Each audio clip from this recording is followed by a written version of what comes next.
Yeah. Welcome to the Beat 139. I'm Doc. I'm Don Vito. What's good? Welcome everyone, I'm Callie.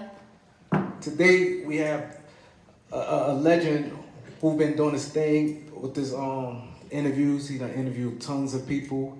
His podcast is popping. His YouTube is crazy. It's a pleasure to have him.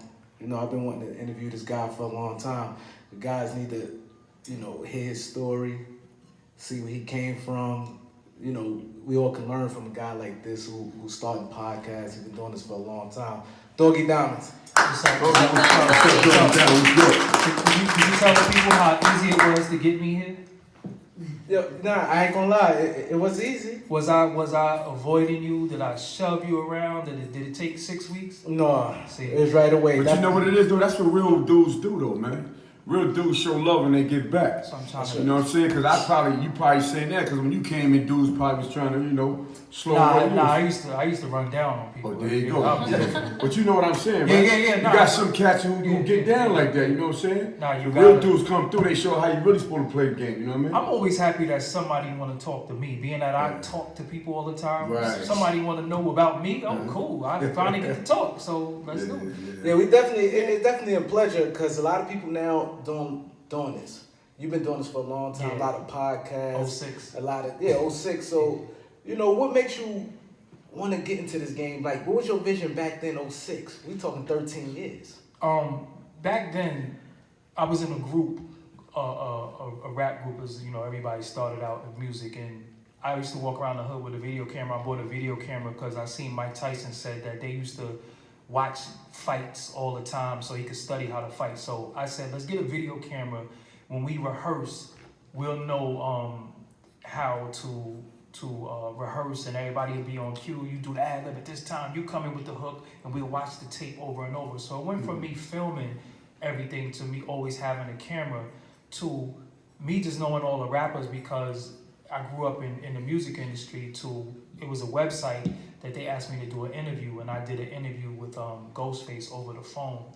And that was the first time I wrote down questions. And from writing down questions, he answered all 12 of my questions in one answer. So from there, I was like, damn, I got to freestyle. So I ended up freestyling the interview. This was like, damn, I don't even know. This maybe like 04, 03 or something like that. 2003, I'm saying, because y'all, So from there, my partner in Rec with Forbes DVD was doing a DVD called Outside of Hot 97, which he changed the name to Outside of 395 Hudson for legal reasons. He had the whole DVD done. He needed it edited, so he met up with me. I was doing music for him, but we haven't spoken in a few years because I was like, man, fuck everything. I could curse, right? Yeah. Absolutely. Just gotta make sure. Surely, but go I was ahead. like, fuck everything. So I just kind of like fell back from music, everything I was doing. And he hit me one day, was like, yo, I want to buy the music that you did for me. And I got this project. So when he came through, he showed me the project. And he had all of this stuff done. And I was like, oh, he needed to edit it. So I took it to some editors that I knew. They took like a year to edit a damn DVD. So that's what made us learn how to do it. But he filmed that whole thing, but I always had video cameras. So from there, I'm trying to give y'all the long story short. So from there, he was doing the DVD. Jordan Tower came to him. He was doing the Come Up DVD with Fendi. Jordan Tower came to Rec and he wanted him to distribute a DVD that he had called Burn, because Rec had something called Gutter Music Distribution where he was distributing mixtapes and DVDs. So when he distributed Jordan's DVD, they was doing a Come Up DVD, and Jordan seen what he did with Outside of Hot 97, and he said, yo, why don't you do interviews for the Come Up DVD? And at this time, it was kind of taboo for artists to be an artist and do interviews. Now it's, all these washed up rappers want to be podcasters and shit now. You know what I'm saying? He was like, nah, you should let my man do it, talk about me. He's more of a hip hop historian, and he know this hip hop shit. He could do dope interviews. So that's how I started doing the Come Up DVD. This was like 06, 07, you know what I'm saying? So that's how that started. Then from there, we was running around with Jordan Tower. We was doing videos for Jadakiss, Styles P, Max B. We was doing so many videos and interviews Jordan didn't want to do the Frank Lucas joint, but I did a Frank Lucas, and I did so many interviews back then, and then I knew the future was digital. I knew this DVD shit was gonna get played out. The Africans bootlegging every. I hope nobody ain't African and shit, but the Africans, the Africans, those Africans was bootlegging everything. So I was like, it's gonna go digital. It's gonna go digital. So me and Rec had the foresight to say, yo, let's do the internet thing. And then Jordan Tower was like, nah, the internet is nothing. You can't make money off the internet. So we was like, all right, that's what birthed Forbes DVD. So that's the short, long story. It gets a little longer, but I ain't gonna bore y'all with all that. It's not bored, because it's history. Yeah. It's history, it's a lot of history, and for you to come up and you see sort of vision like that, right? Yeah. So when you said you was with Jordan Towers. Yes. So when you broke off and you started doing your thing, when you said ain't no money, what makes you see that, okay, it's money in the, on the internet? Because I know what I'm gonna do. I know how to create money. If you're a survivor, people like to say hustler. Hustler is kind of corny because you can hustle anything, but when you're a survivor, you're gonna find a way to survive, and it takes capital to survive. So I knew that I had this content. I knew I was able to get this content. I knew what I was willing to do. I knew that I was willing to not sleep. I knew I was willing to travel anywhere. I knew I was willing to go anywhere to get this content. And I had vision for where this was going. So I'm like, yo, this is going to be worth something. And I'm telling you, when I was doing it, people used to be like, man, you really asking people questions and stuff? Like I was looked at not a clown because I would punch somebody in their face, but I was so ahead of it that people was just looking like, what are you doing? Like, yo, you a producer, you do dope beats. Like I had a studio since I was 16, but I got all the vintage equipment, SP1200, 950, Renaissance, machine. I got everything. So people were saying to me, why are you doing this? Why are you doing this interview video thing? You're a producer, do beats. Yo, you could do beats for Sean Price. This person want music from you. This person want music from you. And I was like, nah, this is what I want to do. And I'm telling you, it wasn't even cool when I was on it. People was like... So, did you ever want to just give up because of other people's thoughts on, what you was doing as a whole, that you wasn't going to make any money? Fuck people. Fuck people. Nothing can make me give up on anything but me.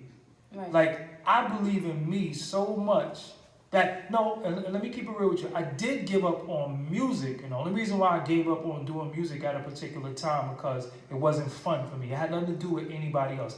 It's that I put so much of my life into it. I'm talking about, I'd rather do music than to have sex with a woman at that time. That's how crazy I was. I would sit there all day and work on these beats, and I'm like, yo, I'm the next Pete Rock. I'm the next. So that's how, I'm like, what's the word I'm looking for? I'm like very like, when I'm into something, I'm all in. This is all I care about. So at that time, I gave up on music because I just didn't want to do it. I still got all the equipment. I had thousands of records. I was one of them record diggers. But people can't influence me to have doubt in myself because I know they have doubt in their self. And I know that my confidence, not an overconfidence. I just know what I'm going to do.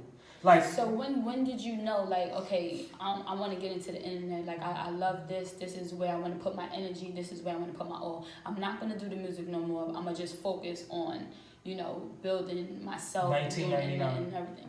1999. 1999, when they was like the new millennium. Remember everybody's like the new millennium? Yeah. The year 2000, they're going to put microchips in us. I was like, well, what's the microchips about? Like, let's see what this is about, because it takes a lot to transition from the street. And I don't have that street story that I had 80 bricks of cocaine, and I don't got that street story. I just grew up in Brooklyn where it was rough as hell, and I had to fight a lot, and I had to be around just on some self-defense shit, you know what I'm saying? And sometimes your defense turned into offense, but I knew that everything was gonna be digital. Like, I am a gadget fiend. I got the new Android, I got the new thing. I was the type that, how much is that remote? It's $100. Oh, it could control the lamp. It could control the fan. I want that. Yeah. Right. So I always had vision for gadgets, also from dealing with the equipment. Now kids can do all this stuff with 2-3 things. I had to go out and buy these big ass drum machines and hook it up to MIDI cables, and the cables were $70. And it was no programs. It was none of that. So I've always liked that. So I always had foresight that technology was gonna be the way, and this is what I need to do. And also, when I started getting into it, it kept me out of trouble too, because I would just be in the crib working on music and doing something, opposed to being outside being an idiot, because that's always gonna be there. But doing something constructive and creative, it takes initiative to do that. But the people, I'm telling you, people's looking at me like, what the hell are you doing? Yeah, I'm because like, it's time, patience, you know, like. mad chicks broke up with me. I'm telling you serious. They just didn't like any girl that I know that's looking at this would say, yo, he been at this shit since he was little. Like, he always had vision to do what he's doing. That's why, shout out to everybody who hit me up and say, yo, you just didn't give up. So when they see where I'm at today, they be like, yo, that shit was gonna happen for you because you was serious and you didn't give up. So, Right. So what were you doing before '99? What was you doing that led up to that? I was making beats. I was in the crib on that SB 1200 and 950. Easy Mo B used to come to my crib. Uncle Murder used to come to my crib. Strong Price, Smith and Wesson. Little Kim said her first ever rap in my house. Little C's first ever rap in my house. Biggie doing demos for him in my crib. I'm talking about I was 16 years old. You know what I'm saying? Best Style? Yeah. We're from the same neighborhood as Biggie, and you know, we all grew up together. Foxy, we all from the same neighborhood. Yeah. You know what I'm saying? And that's what I was doing. I was just dealing with music. So it's just a natural progression from DJ to producer to audio and visual go together. So I was just always like amazed at the red, white, and yellow wire.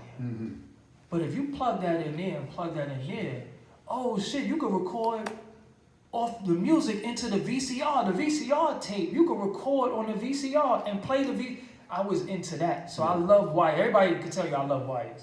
Any store I go to, all these, you see, I keep looking at these wires. I love wires because this is the shit that make everything go. Now they got Bluetooth, so I'm like, hold on, so I could go on my watch, through my phone, and it's Bluetooth. Like, that shit is amazing. But that's what makes me tick, because this is what keeps me going. When everybody else is being mixy and into other stuff, I'm not into that. I don't smoke. Never smoked in my life. Never smoked a cigarette. Never smoked weed. I quit drinking 17 years ago. I don't drink. I don't party. I don't go to strip clubs. I don't throw money on bras. I'm just not into a lot of things. I'm into being bigger and better than what I was yesterday. That's what makes me tick. So prior to that, I was just always into music. And then, you know, I'm self-taught. I'm a high school dropout. I dropped out of school in 9th grade, and I don't got a GED. You know what I'm saying? But I know how to code websites. I could take all this apart, put it together. I'm looking at the board. That's probably a Yamaha. It is a Yamaha. I think I got that one too. That's the bigger version than what I got. But yeah, that's, you know what I'm saying? Like, I love all of this technology, because you got people who spend $9,000 a semester to learn the stuff that I learned and taught people in a month. You know what I'm saying? Crazy. Just because, but it takes that dedication. You're gonna lose friends. When I stopped drinking, niggas was like, you do this all the time. Yo, don't worry, I'm gonna get that Henny. But Hennessy stopped getting me drunk. I'm like, where do I go from here? I'm drinking a whole fifth of Hennessy and I'm sober. Right. Where do I go from here? And So on the reverse side, how's things now? The ladies and everything, how's everybody treating you now? I don't know how anybody treat me. I just know how one individual treat me, and that's all that matter. I mean, as far as love from people, I get love from people because I'm genuine. Right. I really, I think I get what I give. So I answer every phone call, I answer every email, I answer every DM.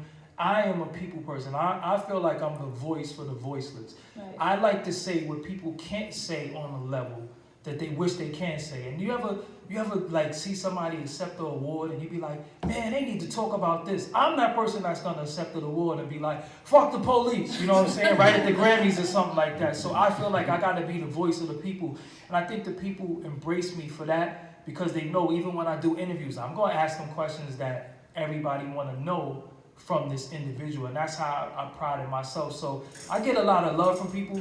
I get a lot of hate too. But I understand it though. I understand hate. People can't take hate because they want everybody to love them. I understand hate because I know what it's like to one point to not be doing shit with my life and looking at somebody else and saying, man, I wish I was him. Well, fuck him, I'm better than him. But instead of me having that mentality, I said, well, if I want to be like this person or better than this person, I gotta bust my ass and work. I also have to shut up and look and learn. these days, being that everybody has access, like at one point we would be in a barbershop like, nah, Jay-Z is better than Nas. We argue that, but now you could go on Nas shit and say, fuck you, nigga, Jay-Z is better than you. Yeah. The social media gave people access to step their hate all the way up. Yeah, definitely. So that's what they do. So I listen, I get it. Every day somebody tell me, yo, when I see you, I'm gonna slap you. And what's your response? Like, what's Eat a dick. You ain't gonna listen. You ain't gonna do shit. I walk around by myself. I got my fucking jewelry on. Hold on. I got my jewelry on at all times. I got my jewelry. And also, hold on. Let's keep it a buck. I also got this on me at all times. So I don't walk around like that. Yeah. But listen, I will defend myself. Right. You know what I'm saying? And that's what I tell people. But I don't walk around like that. Most of the time I walk around the street, yo, it's all love from everybody I see. Because like I said, I'm for the people and I'm for my people, black people. You know, I'm everything I do is to enlighten, to inspire people to be great. Even if I used to be 300 pounds. You know what I'm saying? 2 years ago, I used to be 300 pounds. And it's like I tell people how to eat, what to drink, what not to eat. Not on some, trying to run people's life, because people have to be ready to receive what you give them. No, you're just saying that because you've been there. So if you experience it, you just sharing your experience and what's to make yourself have a better life. Look, I understand hate. And hate is so, people are so confused because some people don't even know how to say, yo, what's up? I fuck with you. They'll walk up to me and say, yo, I'm not on your dick or nothing, but I like you. I didn't never say you was, I didn't expect you to, you know what I'm saying? But this is how conditioned we are. We don't even know how to show love to each other no more. We don't even know how to say, yo, I love that show. It's like, don't think I'm on your dick or... Yeah. Because I had people who say, yo, I know you get DMs all the time, but I'm like, yo, actually, you don't know what I get. Yeah. You know what I'm saying? Whatever you got to say to me, say what you got to say, because a closed mouth don't get fed. And that's it. Just say what you got to say. And I got where I'm at by being in position and always being ready. What I like what you said earlier, when you said people looked at you being corny when you first started years ago. And now, like you said, now washed up rappers, a lot of people doing this now. And also copies, y'all biters too. Exactly. And with I always like to speak to the youth because that's the future. And I like what you said about youth willing to go anywhere, do anything. That's important. I tell people all the time. You got to leave your block. You are put on your block. You are put in your neighborhood to be contained. They put the liquor store there. They put the Chinese restaurant there. They put the chicken spot there. They know who's selling weed. They know who's selling crack. And y'all think that y'all on the FBI list because you got nickel bags. Cut it out. FBI's not worrying about you with your little bum ass apes of weed. You know what I'm saying? You are conditioned. And what I had to do was, when I traveled and I seen other places and other things, I was like, damn, it's a whole world out here. Especially when you leave the country and somebody hold the door open for you. We live in New York. You hold the door open for somebody, they look at you like, fuck you hold the door open for me for? You know what I'm saying? So when you go and you leave your neighborhood and you see that it's more to the world than just the four corners, you start to see things and start to open your eyes. And that's why I tell people, do you know some people never left their block? Yeah, that's They a fact. never left. You be like, yo, come to Dumbo. They be like, where that's at? I'm like, yo, how you a New Yorker and you don't even know where you from? So me, as a young, I traveled. I used to get on the train. We used to go to Far Rockaway. We used to go all over. And you know us Brooklyn dudes, we go where the fuck we want to go anyway. So from that, I got to see that it was a whole world. It's different people. It's like, oh shit, white people. Because you know, some of our youth never saw white people before. And you might think that that's crazy. They might have seen them on TV, but pre-gentrification, they wasn't in Harlem. Yeah, back then. Yeah, they wasn't in Harlem. They wasn't in the Bronx. They wasn't in Brownsville. So you have to go somewhere and see them. Now they're right here, and they're saying, what are y'all doing out here? And it's like, well, it's like on the train. When you get on the train, right, you're in certain areas, you see like black and Spanish, right? Then you get like to the Upper West Side, then the Caucasians start coming in heavy, right? Then you get down to Midtown, they still coming in. Now you get to the Hoyt and Skimmerhorn and all that shit start to filter out. And you get to the Brooklyn side, and then you see the Asians, then you see the Indians, but then you see the black and Spanish come back through heavy. The train will show your whole life. But you ride that, Joe, straight But in even with gentrification, a lot of people are mad about gentrification. it's partially our fault because when you have something, you have to take care of what you have. You pissed in your elevator that your mother was getting in later on when she got off work.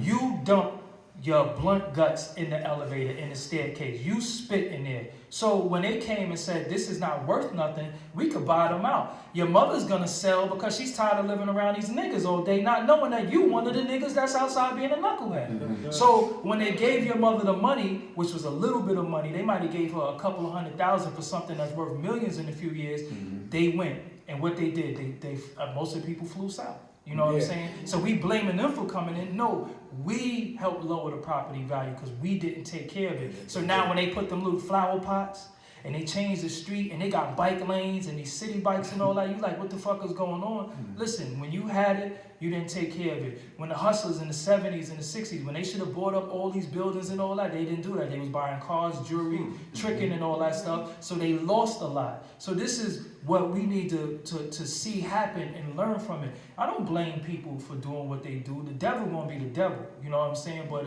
if you walk in and everybody, you know, either think they're God or believe in God, when you gonna act like that? So everybody is, you know, Nipsey Hussle this, Nipsey Hussle that, but when you gonna walk in the steps of what certain people was trying to bring forward? You can't be this way because it's cool to be this way because it's trendy and then be an asshole. So me, when I was growing up and I had my 40 in the bag, when I seen Miss Johnson coming, I put it down. These little niggas will blow the weed smoke in the old lady face. That's crazy. They on the bus cursing. I'm hearing little dudes saying, suck my such. I'm like, yo, hold up, man.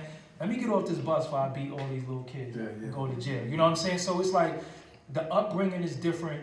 And that's why where we live is like that. That's why when you get here, go to Upper West Side. There is no McDonald's anywhere. There's no Chinese restaurants. It's wines and spirits though. There's no liquor stores.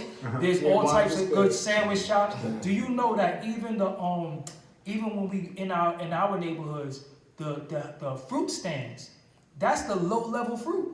That's why they sell it so cheap, because it's going to spoil. At any given time, that fruit is going to spoil. As soon as you hit the house. As soon as you take it home, it's spoiling. So it's grades to fruit that we don't even know. Yeah.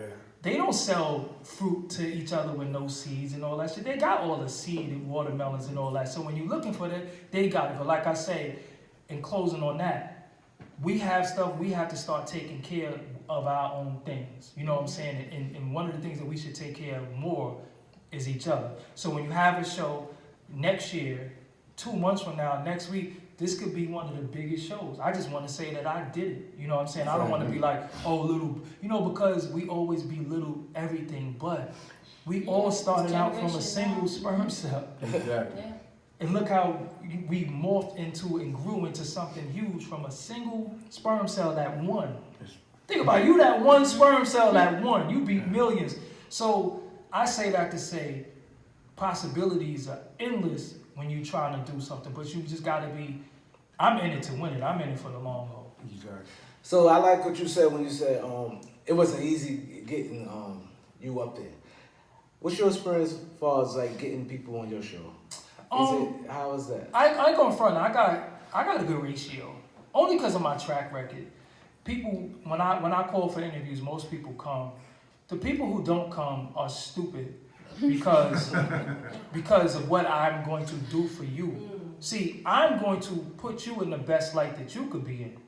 And if you want to be a person who chase names and brands, then you get whatever you get. You know what I'm saying? When you go on this show and this person asks you a bunch of questions that don't have nothing to do with what you got going on, your experiences, and you're being baited into talking about other people and baited into getting into a beef with people, you deserve that shit. You know what I'm saying? So I ain't gonna front. Like I really could hit anybody and say, come on my show. But I made what I wanted to do. I was for the unsung hero.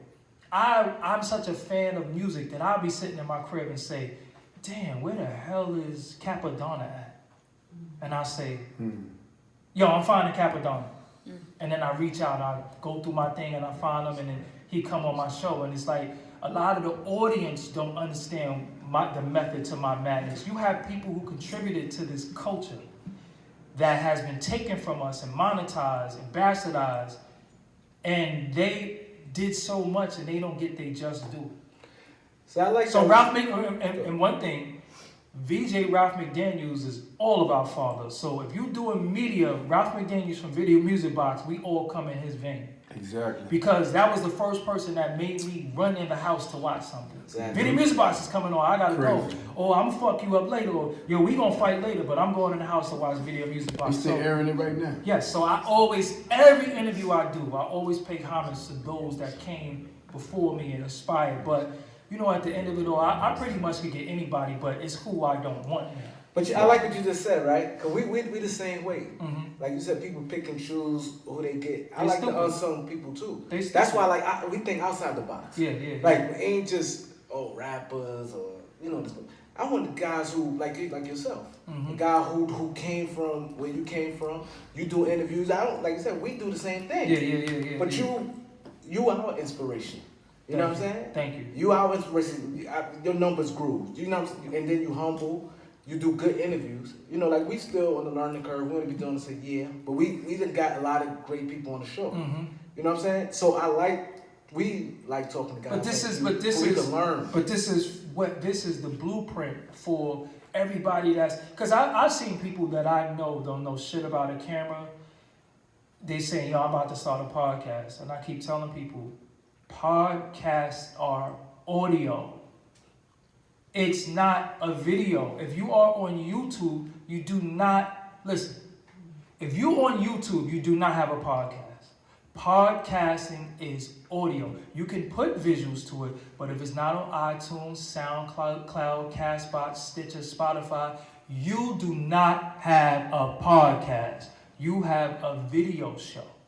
In your phone, there are apps called podcasts. Podcasting is audio. And I'm only telling you this because if you want to monetize your podcast, they're going to ask you, where is your audio?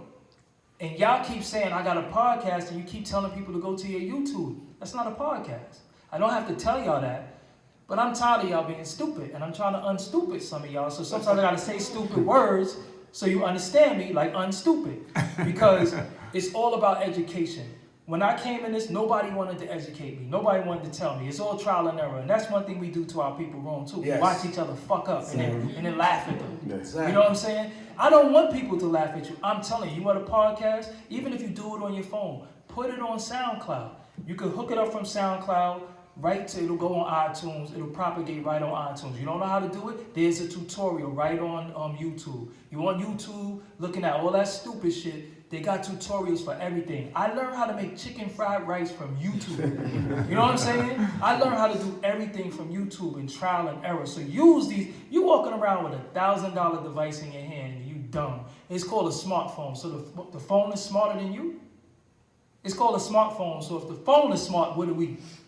This phone is not smarter than me. This is just a tool that I use to gather more information. I'm not gonna have $1,000 device in my hand and I'm dumb as hell and I'm on social media clicking girls' pictures and looking at twerking and all that shit. I don't even like that twerking shit. You know what I'm saying? But I really hate that shit. I really do. But that's beside the point. But with y'all doing, like I said, as long as y'all stay down with each other, argue, fight, agree, disagree, and just innovate and just move forward. Sky's the limit. Y'all got everything set up for y'all. This is half the battle right here. Yeah. You know what I'm saying? This is half the battle. And I had to drop people. I had people around me that didn't get it. And I tell people all the time, I use the analogy. A space shuttle has a lot of components when it's going into space. But some of them components gotta fall off because it's weighing it down.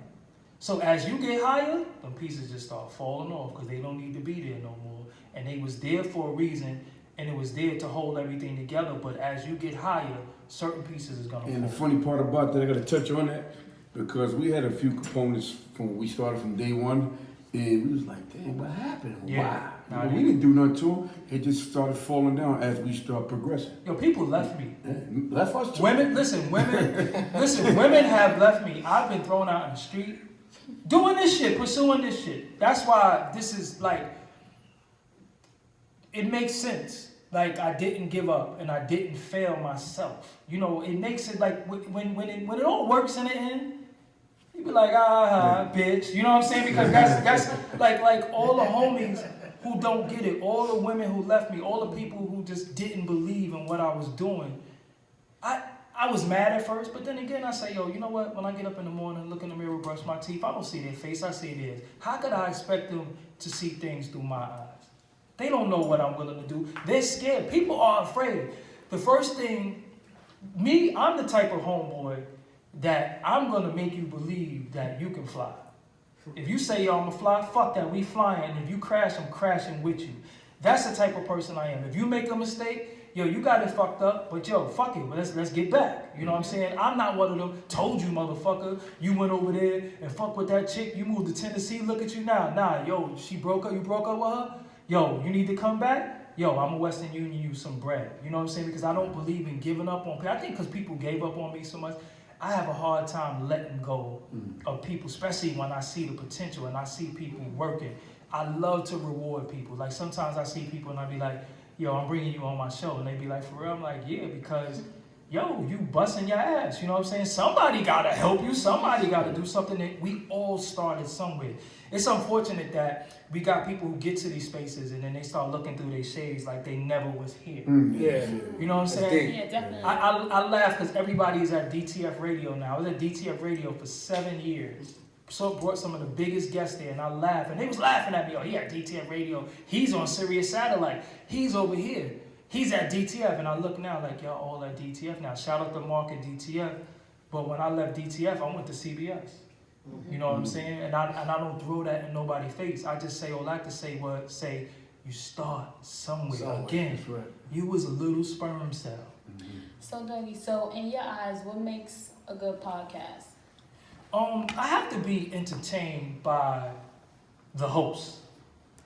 Interviews are cool, but everybody can't interview. Exactly. And a lot of people think they can interview because they want to. So, yo, Vito, I want to know, man, what happened with you and that bitch last night? Like, they go right to things that might be the headline, but I feel like after every interview I do with somebody, shout out to Eric Sermon. If you listen to the interview that I did with Eric Sermon recently, he said, I want to say this.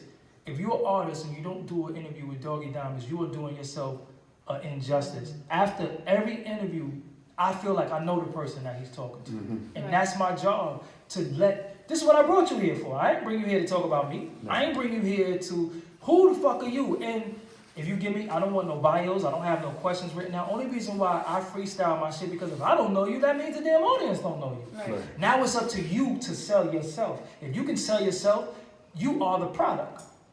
You are the merch. You are a walking, you are the merch. So you have to know how to sell yourself. So to me, a good podcast is when I like the host. A lot of hosts I don't like, a lot of niggas I just don't like, period, because I just don't like them, you know what I'm saying? But see, I'm the type that if I don't like you, I don't put the energy into not liking you. I just don't watch your shit. I'm not going to go thumbs down your video. I'm not going to go leave a negative comment. Certain people come up. It's like going to McDonald's every day and saying, I hate this fucking food. Yeah.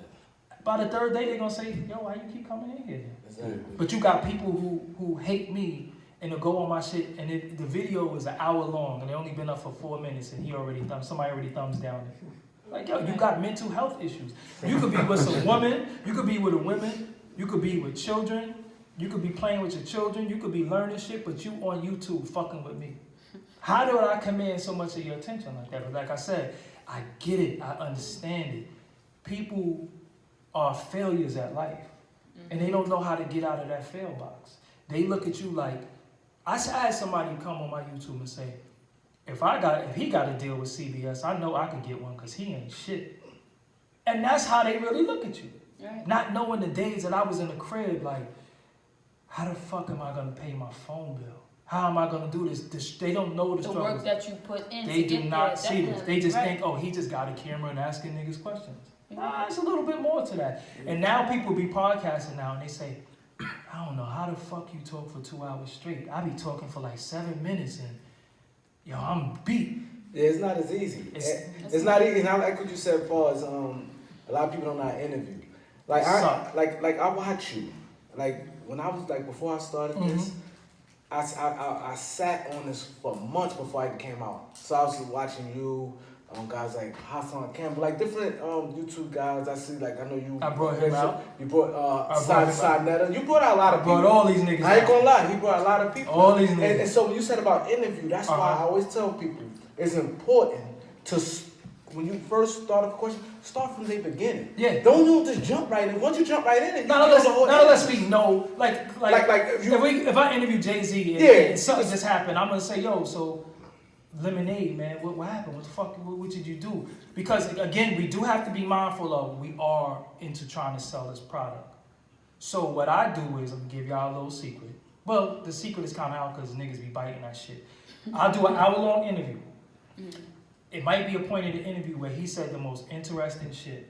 That's what I'm selling the interview off of. Exactly. Right. So this is gonna be the thing. I was the first person to do trailers for interviews. All this music, all this exposure. I was doing trailers. I'm like, yo, I want a motherfucker to say, yo, that was the most exciting 30 seconds I ever saw. I gotta watch this shit. Not knowing that might have been all it was.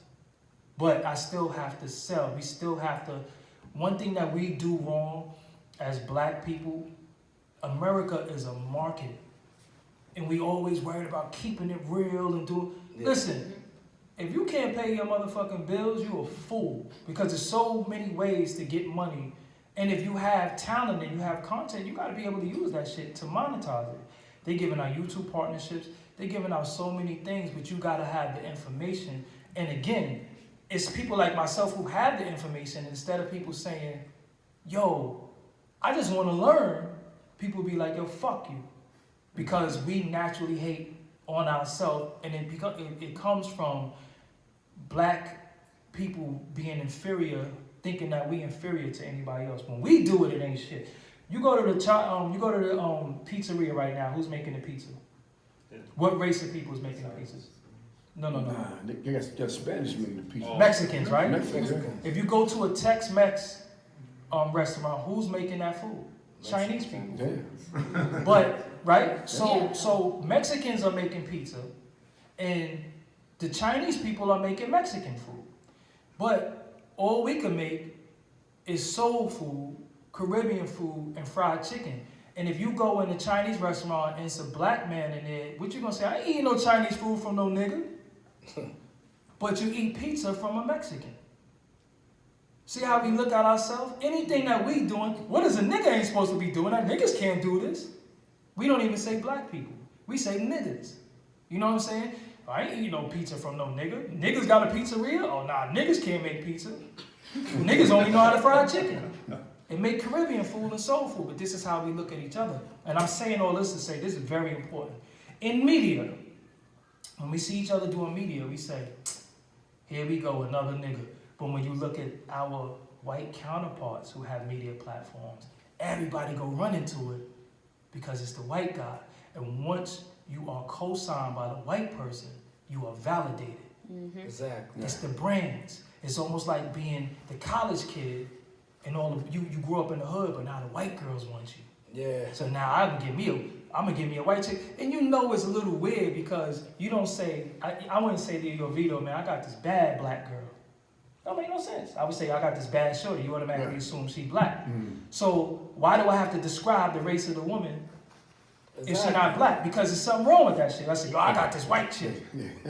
You understand what I'm saying? Psychologically, they did so much shit to us. And this is why we treat each other the way we treat each other. This is why we look at each other like, oh, here we go, another podcast. So the average person, when you hit them up, they're like, here we go, another show. Or what's your YouTube? Oh, you only got 2,000 subscribers? That's not worth my time. Yeah. Or where do y'all, people be asking me sometime, yo, what's your numbers? What's your reach? I say, nigga, you better do your homework. I influence the people who dick you on. Ask them.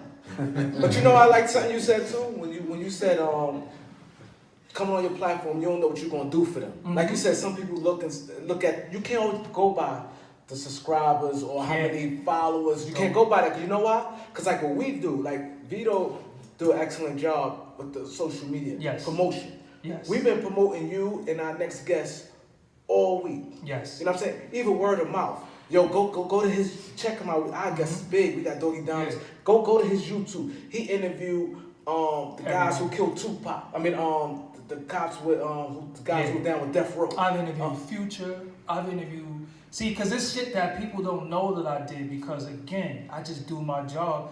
And that's it. I'm not, listen, we're not here to brag. We great. You know what I'm saying? And like I said, people really are blinded. One time I went to Pathmark. This is a while ago because it's now Stop and Shop. But I went to Pathmark, right? And I was going to buy some mozzarella cheese back when I ate that. And I asked the guy, what's better, the Pathmark brand or the Sargento cheese? You know what he said? You know who brought that Sargento cheese? The Pathmark people. The same people make both of them. Do you know that Gap, Old Navy, Benetton, Banana, it's the same shit. So they able to trick, that's what I'm saying. You're able to be tricked into thinking that you're fucking with something and you're really fucking with that. But it's all psychological. And everybody's woke now, but still sleep as shit. Me, you cannot fool me. I'm like, yo, come on, man. You're not going to pull that one over on me. I'm saying all this for people. A show starts with no listeners. You build it. You build the audience. If you come on this show early and this show goes into being on terrestrial radio, satellite radio, you don't think they're going to remember that you was one of the first guests? I remember my first ever interview. You know what I'm saying? Babs, she just hit me too. Right now, when is your show? I want to come on tomorrow. This is what I'm saying. And that was in 06. You know what I'm saying? And when you're in media, you build a rapport with people. When the media needs the audience that needs the artist, but the artists think they don't need the media no more because you got your bum ass Instagram, but you bought all the followers. Exactly. So you getting on there like, yo, what's up, y'all? And you know it's all bots. You know that's not real people. Why you lying to yourself? Me, I like to go on every platform because if I could still, like, I take one person. Fuck That's all it. it takes. So all I need is one person. One person, one thought, one brain sparks a whole new beginning of something else. And that's just how I look at everything. So I'm not too big to do something small. I don't care what it is. I don't care if it was one mic in here and we had to share it back and forth. If he was looking at me on the camera phone. Anybody who reach out to me, I show love. And people be like, yo, I didn't think you was going to come. I'm like, damn, we that fucked up to each other that we think people going to renege on each other? Like, and I got a rule. If you renege on me, you don't show up, you late. Exactly. Mother made you, mother had you, mother fuck you. I'll never fuck with you again. Because at the end of it all, if Funkmaster Flex call you, you'll leave your baby in the house by yourself. You'll tell your 2-year-old baby, don't answer the phone. Don't touch the stove. Check this out. It stay there. Yo, let him tell a story. Let me say this right quick, right? That's why me and them laughing. We ain't quite a few people. It ain't been one, been quite a few people. You know, they Instagram famous, you know? Yeah, I know what you're talking about. But they drag us about coming on the show. I call Rod Strickland. I call Red Alert. I call Lenny Green. You know, I call people that's, you know, don't need us. We need them. They came right on. Came right away, came early, posted, everything with no problem. But you got the people that's trying to come up, on the way to coming up, but they give you a hard time like they came up. They think they, like, what you said, they don't make pop on sense. Instagram. I've had people who sold 70 million records say, yo, I need you. And it's it's people that I grew up looking at. That I'm like, yo, damn, Eric Sermon want me to come to his studio and hang out for a few days and film. And he called me, yo, man, I need you. You're a part of my campaign. I got you on my... I'm like, oh, shit, like... EPMD, like, you know what I'm saying? And this is what you do it for. You love this shit and you get rewarded. You know, you get to meet your heroes and sheroes, and some of the people are good people. And that's what it is. So, like with me, man, people be calling me. I be like, yo, where you at? I'm coming right now. Who I came with? By yourself. But you know what? I don't have an entourage. I was here early. You was here early. But you know one thing I just like what you just said? Mad early. Even going back what you said, you don't know what you're gonna do for them. Like you said, they go on, like you said, Breakfast Club. They're just gonna interview, that's it. You interview, you giving them more than just the interview. Yeah. Afterwards, the relationship you keep in. You know what I'm saying? Keeping their name going. They say, hey, Doggie, can you do this? You're gonna continue doing Breakfast Club. That's it. One and done. Yeah. See, that's what people fail to realize. And like you said, it's about growing. Like you said, Eric Sherman, like, I need you. Because see, the guys like us gonna work with you. Yeah. You know what I'm saying? We all of us right here, Doggie Diamonds and our next guest, We've been pumping. Go look and check this out. Go look at the interview. Go look what he doing. This way they be familiar with you. Like, okay, I see what he doing. That's how we moving. I sit back in the house, man, and just be creating another way to put our guests out every day. Every day. Like, I already posted, y'all. Y'all posted. I saw it. Then I said, "Damn, how can I do another way to get them? I mean, keep the traction going." You know what? Then I did another way. Sometimes it works. I know y'all see that. Sometimes it works. Yeah. Sometimes it don't. But we gonna make it. Listen. Exactly. I will perform in a room with one person. Mm-hmm. That's just how I am. I fucking talk for a living. Yeah. So some way I'm going to talk. Hey, I'm going to do my job. But like I said, I want to steal some of y'all audience. Yeah. I don't know if I have a bigger audience than y'all. See, this is what I'm saying. I'm not egotistical. I don't know what I have. And I don't know, you might have somebody in Zimbabwe that might hit me up and say, I want to pay you $70,000 to come out here. And I might have gotten that from your show. You take that one person. This is what I'm saying. Man. So all you dumb bastards out there who act like you cool and you on your Instagram, cut it out. If somebody reach out to you help you, because all of this shit costs. Yeah. Now I'm going to tell y'all something. Yeah. You want to come on my show? You're going to fucking pay. Because I don't do shit for free. Free days is over. I pay rent. I got an office downtown Brooklyn in Dumbo. And unless I want you on my show, I don't give a fuck about you saying you're going to be the next hot thing. Because 9 times out of 10, you're making that whack-ass drill music that everybody else making. I heard this shit before. You dancing around, looking like a weirdo. Your hair, your pants is tight. I don't even like none of that shit. So you got to make that shit worth my while. You know what I'm saying? And you have to invest in yourself. And if I'm not worth your money, then you're not worth sitting with me. Because I'm worth money. I have a value. So you're not going to get free. It's almost like I got weed, right? And you want a credit bag from me all the time. But when you get money, you go down there and buy that piff from them. Fuck you. You going to buy this weed from me and just like that. So that's how we got to look. We got to take this shit serious. All of this costs. You're not coming into no rinky-dink thing. So if you're invited here and you didn't get hit with a rate card, you should be honored. Exactly. You should be honest. So as I said, with me, a lot of times people be like, yo, I'll be like, where you at? All right, I'm pulling up. They be like, oh shit, yo, you really? I'm like, yo, what the fuck? I talk for a living. You gotta shut me up sometimes. You know what I'm saying? This is what I do. And I like meeting people, especially black people. Like, I don't know y'all. Yeah. You know what I'm saying? But now I know y'all. And now we gonna continue a relationship from here. And who knows what business we could do for him. You got engineers here. You got cameramen here. You got lights. We all need each other for something. It might be something, yo, I'm at the office. What y'all doing? Yo, come down. I want to interview y'all. You understand what I'm saying? It's a different thing. One hand wash the other, both hand wash the face. But now we're in a time where take, and fuck you. I want to get on the Breakfast Club now. Your shit too small for me. And I be laughing at niggas like, yo, you never. I was about to go. Our brand ambassador Shells reached out to a guy, right? Because he's popping on Instagram. Young guy, he's up and coming. What's his name? Let's call him out. Let's call him out. His name is what's his name? Trapway. No, it's not. Nah, I'm not. No, CC. Oh. No, it's not. It was the dude CC, right? Okay. He don't really have no real platform. He does an Instagram. It's Instagram, but he just talk trash and it's a bunch of young guy stuff. But I like how he was moving. I like that he caused some type of traction to his show.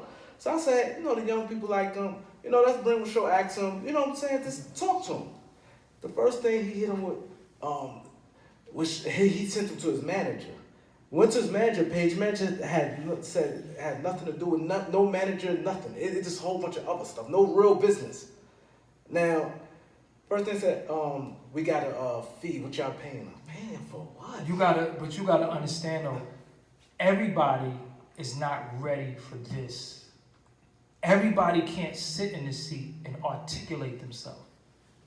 Some people are dumb as fuck, and they got dumb people watching them. Yeah.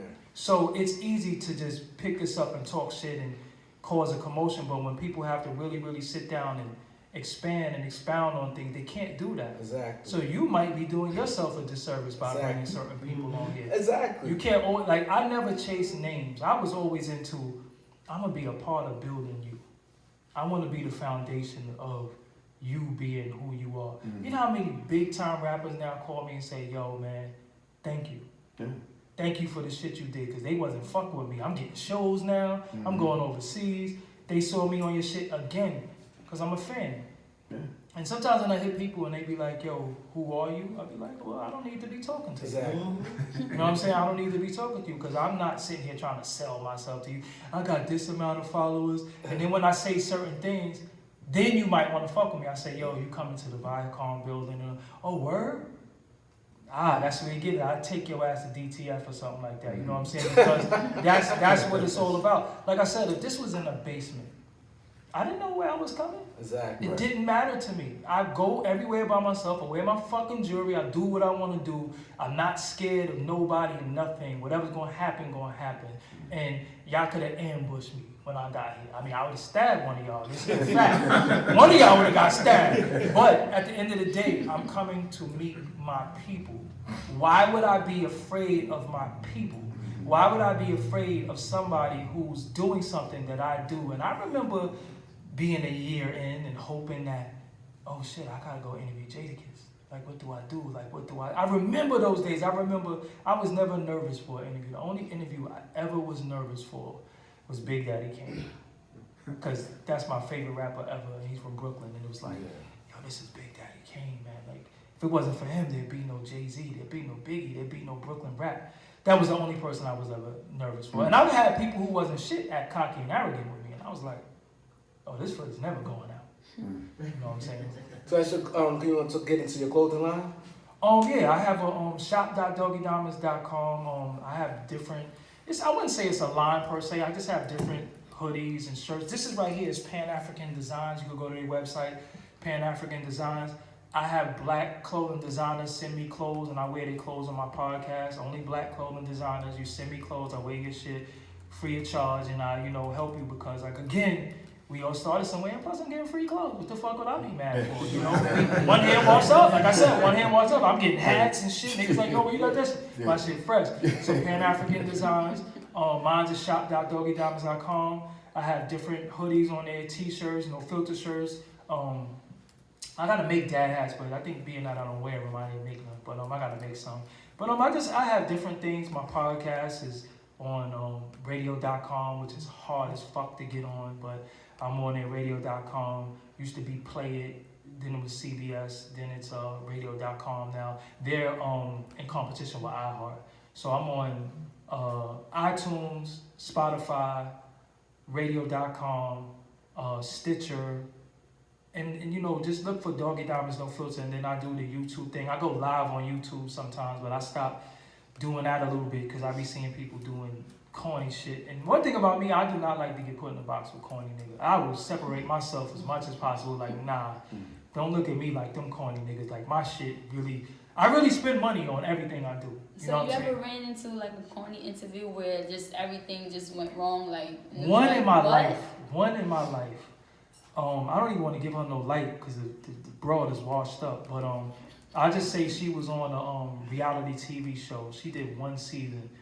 And I asked her something. She was like, you don't know how to do interviews. And I was like, huh? I'm like, I've interviewed many people. Like, what are you talking about? She just had bad energy. So I just cut my camera off. And then she went on another show and saying how, oh, somebody brought my name up. They knew what they was doing, which was cool. And they was like, oh, he followed me all around for an interview and all that. So I'm like, I ain't never follow a fucking soul around for an interview. But again, I'm on both sides of this. And I know what it's like for people to sell an interview. I know what it's like for people to use my name. My name has been used in shit, but people sold an interview off my name. I get it. You know what I'm saying? But just remember, I'm a very witty person. I'm always going to have a comeback because I'm not a liar. One thing about me, I'm never going to lie to make me. Even if I'm fucked up, I fuck. If I got a booger, I got a fucking booger. You know what I'm saying? Like, it is what it is. I ain't going to know that was a mole. Nah, it was a booger. You know what I'm saying? And that's one thing I do know, that the people trust me because they know I'm not going to sit before them and lie. I'm not going to bullshit the people. I'm going to tell the truth. And that's one thing. But I had one whack interview. Sometimes the interview could be whack. I interviewed Prodigy before. I didn't think he didn't know what to expect. Some people weren't ready for my style of interview. I do what's called in-depth interviews. I go from A to Z, And now I know my ABC. I do all that shit after when we do the interview. He wasn't ready for where I was taking him. But then you can see, like maybe 5 minutes in, he got a little warmed up. He stood up, he got animated, and ended up being a classic interview. So it just depends on the person. Some people are not ready for this. Some people are not media trained. Some people do not know how to come before the camera and talk. Some people don't know how to talk here. Some people be like this, and you be like, yo, you got to talk in front of the mic. If you notice, the whole time I'm like this. Yeah. Because I know that you have to talk into this. Right. Some people not ready for this. So I've had whack-ass interviews, but they ain't never coming out. Do they say, yo, don't ask me this, don't ask me that? Yeah, I'm gonna ask you anyway. What the fuck you doing? Don't tell me what to ask you in the interview. The fuck you here for? What I told y'all before I came home. Ask me whatever. Please ask me some hard shit. Like I need some shit I need some controversy and shit. I need to help y'all sell this shit. You know what I'm saying? Like this. That's so when you first came to the, we was talking back then. Like I know this neighborhood, man. Oh yeah, what that was all about. This is where I used to re-up and come get crack from when I used to sell crack. I sold crack for like, I think it was a month or two. I wasn't a long-term crack dealer. And it's for reasons because my father was a crackhead. So it was like, hold on, how I'm selling this shit that fucked my father around, and I wasn't the product because I wasn't no crack baby because, you know, I was born in the 70s, the late 70s, but I seen what this shit did to children because I was one of those kids in the house not eating and the VCR is missing and nigga done sold my Nintendo and all this shit like that and took my school trip money, you know, real shit. Yeah. So I was like, nah, you can't be doing that shit. And then when I would see crackheads come with their kids and the kids would be dirty and I'm like, nah, I can't do this shit. So I started selling weed.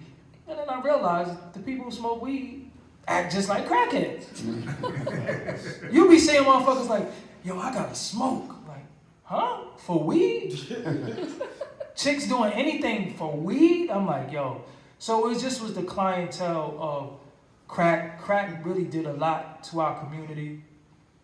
We really contributed to a lot in the demise of our people. Like that shit was chemical warfare. And we seen some of the biggest, strongest men reduced to frail, toothless men getting knocked out. Some of the most beautiful black women that could have been in Jet magazine back then or Soul Train back then was reduced to nothing from a drug. And when I seen that, when I really sat there, I was like 15 though. I was like, yo, nah, this shit's fucked up. I can't do this shit. You know what I'm saying? And it was, I shouldn't say this, but it was my mother passed away when I was 2 years old. One of my mother's friends one time sent my cousin to get me and wanted to have sex with me for crack. And I was 14. And I was like, and I went out there and I said, yo, woman, I will jump over this. I wasn't no guy. A guy cousin? Oh, a guy cousin? No, she told a guy cousin. Yeah, I thought you meant was it a guy crackhead. I'm like, what the fuck are you doing? No, it was a guy cousin. Yeah. So I'm just not gonna say her name because my family might be watching this and they might get mad at me. But you know, it was my mother's friend. You know, and I went out there and like I always been like mature, so I went out there and I was like, yo, you was my mother's friend. And you willing to sleep with her baby for crack? Yeah.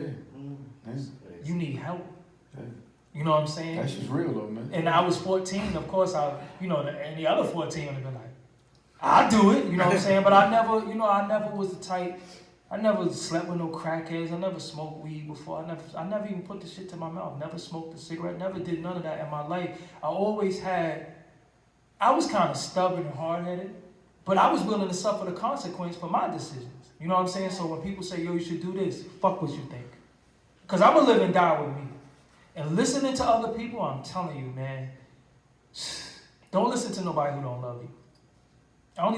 It's only like 5 people who could tell me shit. And I confer with them for everything. I say, yo, I'm thinking about punching this nigga in his face. What you think?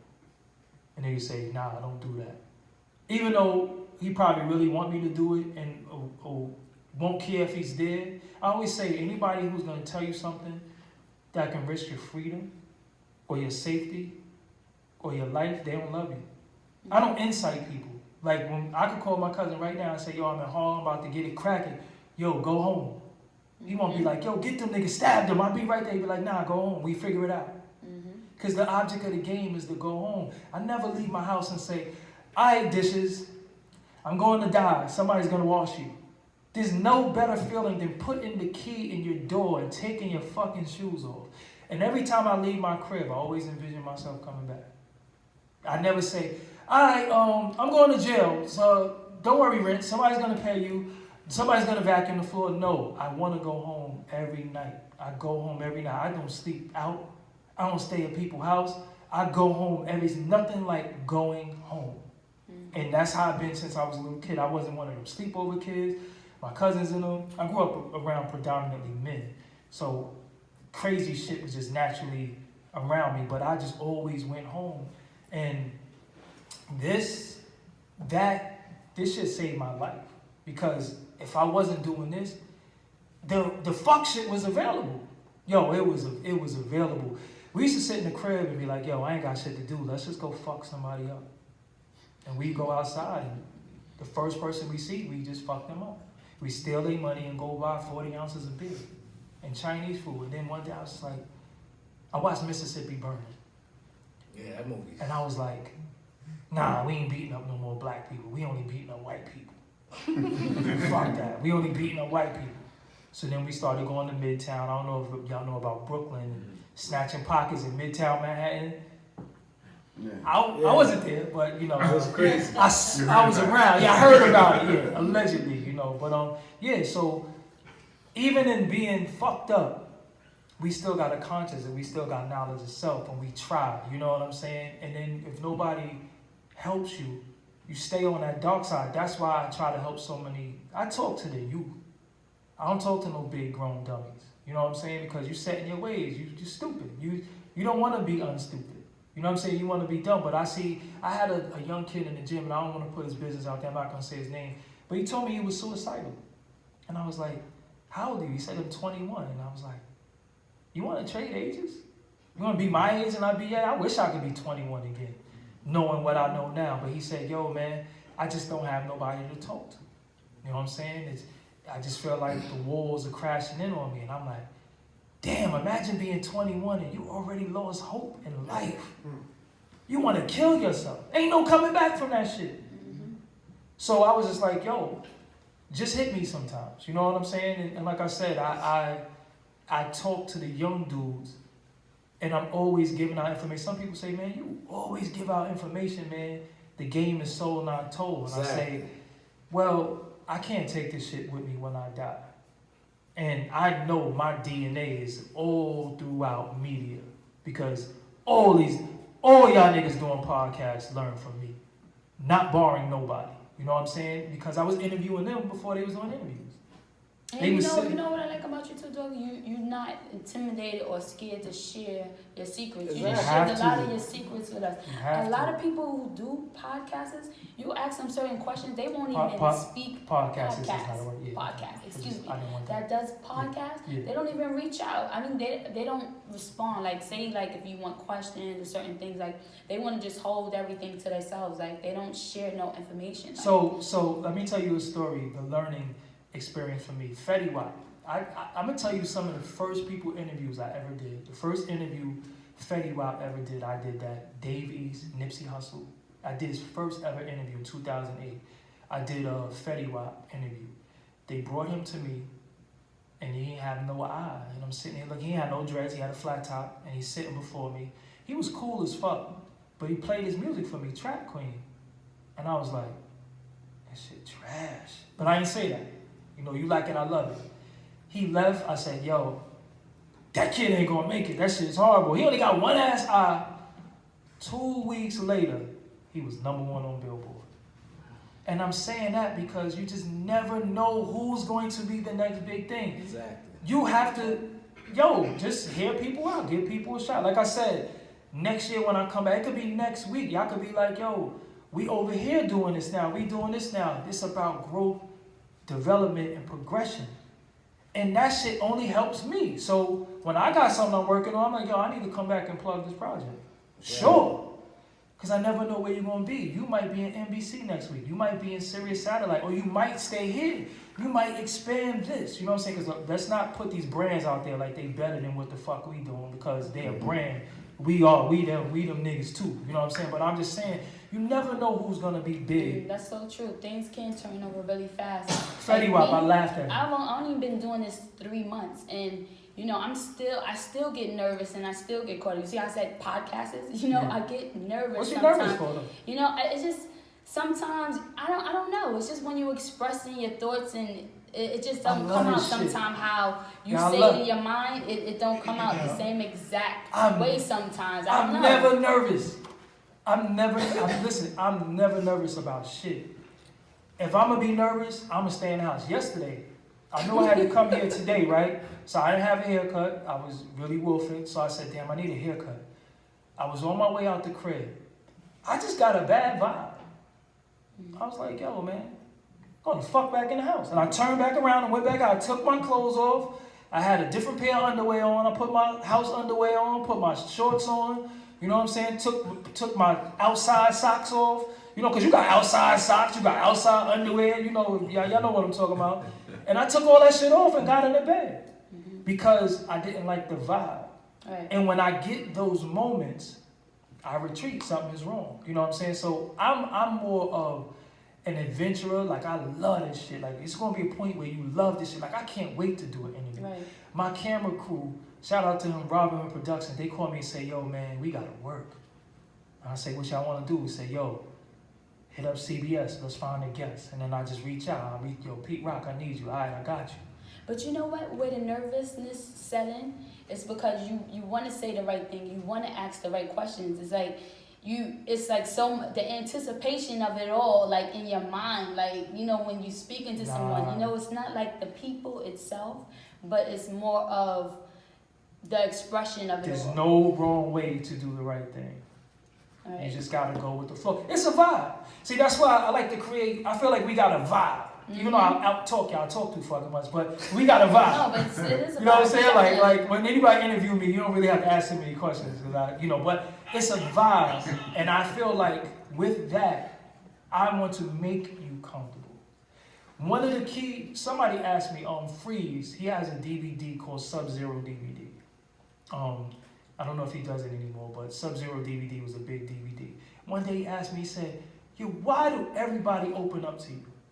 You ask people anything and they tell you anything. I asked them not to get mad. I said, because you have to make people feel like they can trust you. You have to make them feel comfortable. You don't have to feel attacked. Like I said, I didn't come in here and you say, so such, and I'm like, God damn, I see what this is gonna be. Right. You know what I'm saying? Right. Make your guests feel comfortable. Once they feel comfortable, man, they're gonna tell you anything. And when somebody tell me not to ask, Gucci Man told me one time, don't ask him nothing about Jeezy. Right? And I'm like, well, nigga, that's all the fuck everybody want to know. You done killed my interview. So I said, okay, Gucci Man is smarter than me. I got to some way to figure out how to ask him about Jeezy without being so blatant and offending him. Right. So I'm sitting there, I asked him a few questions. So I'm like, yo, you got to ask him about Jeezy. How could you ask? I said, so Atlanta, this is on the Come Up DVD. I said, Atlanta seems like y'all all got a good camaraderie and y'all fuck with each other from New York, and y'all all look like y'all rock. Is there any people in Atlanta that you don't fuck with? Because it seems like y'all all fuck with each other. You're like, yeah, I don't fuck with that nigga. There we go. I got you.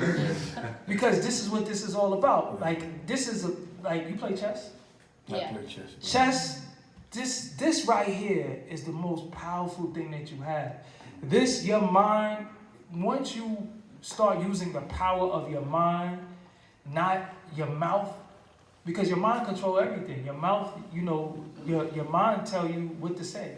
Mm-hmm. Your mind tell your foot to move, even though sometimes you think it's happening indirectly. It had to go from your brain. So a lot of times, I be feeling like, damn, that nigga outsmarted me. I don't like that shit. When I play chess, a nigga be like, mate. I'm like, oh, nah, the nigga outsmarted me. Let's play again. Like, I'm that type of competitor. So when you're dealing with anything where it's a battle of wits, nah. Can't fuck with me. I read too many books. I know too much. And if you do stump me or get me, I like that shit. And then I'll be like, yo, I gotta go do some homework. I gotta do some research. That motherfucker was sharp. And then I want to learn from you, and this is what it's all about. So like, even you've been doing this for 3 years, you've been doing it for 3 months. Once you love something and you get comfortable with it, the shit is gonna be like second nature. Doggie Diamonds is not supposed to be doing interviews. I'm just not supposed to be doing it. I'm supposed to be in the studio right now behind some 24 track making beats. But I said to myself, that's not what I want to do, and y'all not gonna make me do what the fuck I don't want to do, because I don't want to kick myself in the ass years later like, damn, I should have probably pursued that interview shit. Now I have people say to me, yo, could you make me a beat? And it'd be your favorite rapper. And I'd be like, no, I don't feel like it. So tell everybody where they can find you at. Everything is Doggie Diamonds, DOGGIEDIAMONDS. Follow me if you choose to. I'm not following you back. I don't follow people back if you have a bunch of memes on your page. If you're a female twerking, I'm not following you back. If you got your titties out, I'm not following you back. If you got your ass out, I'm not following you back. I'm not here to slide in your DM. I'm here to just meet people, meet supporters, support people. If you're a clothing brand, black clothing brand, you can send me some clothes, extra large shirt, 36 pants, 315 Flatbush Avenue, box 340, Brooklyn, New York, 11217. Attention, Doggie Diamonds. If you want to get at me to be interviewed on my show, I got something called The Next Wave, where I give up-and-coming artists. You're going to be the next wave. I'm really from Waverly Avenue in Brooklyn, so the wave thing is where I was born. I'm 6th generation Waverly, 53 years. My family lived on that block, so I got something called The Next Wave. And just really social media. You hit me up, you'd be surprised. I respond to everybody. And if you say some crazy shit, I'm just gonna block you. I'm not arguing with you. I'm not going back and forth. I do not want your girl. I do not slide in DMs. I'm not on the internet to meet love and matchmake. That's not what it is. And that's what it is. And if y'all have a donation thing or Patreon or anything that this show have, this is independent media. It takes a lot to make this happen. And if you like what they're doing, and if they put up a cash app or a donation, make sure you donate to their show, because this shit take money to do. And, just help, and then in turn, one day they might be able to help you. So that's what it is. I'm Doggie Diamonds, like I said. Facts. Don't follow me thinking I'm going to follow you back. Follow me because you fuck with me, because I'm telling you, I don't be following people back. Because a lot of y'all be posting dumb shit, and I don't like that shit. Tell me what podcast show you on, Doggie. All right, I have a podcast network called Digital Soapbox Network. I just signed Yuck Mouth 2 days ago. I signed Gonzo. I got Crazy Bone from Bone Thugs and Harmony signed. Sugar Free. I have a podcast. My podcast is Doggie Diamonds No Filter. I also have a podcast that I'm developing called The Good Bad Guys with 2 of my cameramen. I also have another podcast that I'm doing with C Gutter from Junior Mafia. And I also have another podcast called The Battlecast. It's all about battle rap, because I started battle rap media, motherfuckers. Y'all know I did that too. So I just got my hand in a lot of things, and I create shows and just give them to people. You know what I'm saying? So I'm Doggie Diamonds. I talked a lot. I'm signing off. Don't worry about that. This is my show now. Shout out to y'all, man. And make sure y'all tune in on Facebook, Instagram. Y'all got a YouTube? Yes. Absolutely. Okay, before we go to the YouTube. Hit the subscribe button. After you hit the subscribe button, hit the bell. If you don't hit the bell, when they upload new videos, you will not get the notification that a new video is uploaded. You have to hit the bell. With that, I'm Doggie Diamonds. The Beat 139. That's an easy interview. Y'all ain't gotta ask me shit. Now, but some